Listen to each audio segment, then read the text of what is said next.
beauty now it's such an individual thing. Like for me, I feel the most beautiful when I'm with my family and when I'm taking care of myself and eating well and exercising. But I think it's so unique to every person. And yeah, I think that like when you give love out, you sort of feel beautiful. And and people look the most beautiful when they're in love.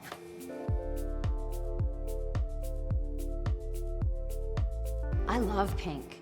But you know, I have a friend of mine who's a stylist, who's like, I won't name drop her, but she says that no woman should ever wear like bubblegum pink. Like that is just like the uncoolest thing you can do. And then I went back home and looked at my closet and like 3/4 of it is bubblegum pink. So I can't quit at this point.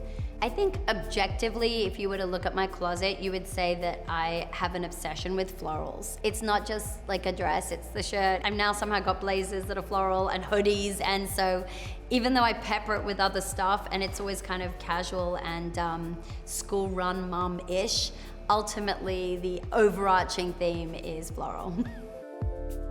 I am a bath girl. I will always get in the bath. It doesn't matter how late it is. It doesn't matter how early it is. It's just like, it's a soothing ritual for me. I'm not fussy. If there's candles and a glass of wine involved, fantastic. But if there's nothing but a bunch of kids, I'm also happy. And if there's like, I don't know, if it's in a hotel room that, like wherever I am, I like get into really hot water and I feel like all the stresses of the day just go. I'm like really happy right after dinner if I've cooked something successful for the family. That's my happiest time. Because sometimes you put a lot of effort in and for whatever reason, no one's adventurous or it hasn't worked out. And so I'm gonna go with happiest time of the day. In the event that my meal has been devoured, I feel pretty content and beautiful. Like I'm some kind of chef when I'm not.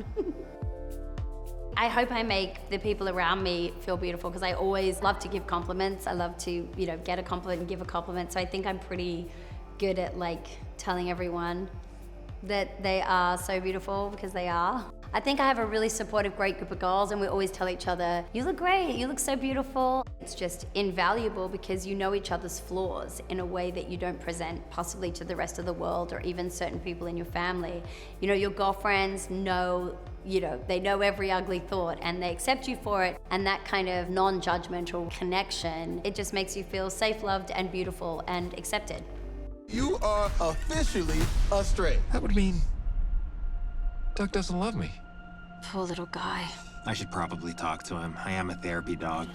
I'd seen Barb and Star, so I was a fan of the director Josh Greenbaum, and I just loved that it was a return to comedy. And like Strays, it has absurdist elements, but it also has this kind of puerile humor that is just, it takes you back to those old movies like Airplane and just the movies that we grew up with like as kids and loved. Well, if you're my age, I'm sure some of you out there may not have grown up watching them. So Strays was just a fantastic script, a fantastic comedy director, and it has Will Ferrell and Jamie Foxx and Randall Park, so it was just like the dream ensemble from a comedy perspective. My little puppy paw pads are really hurting right now, so how exactly could this get worse?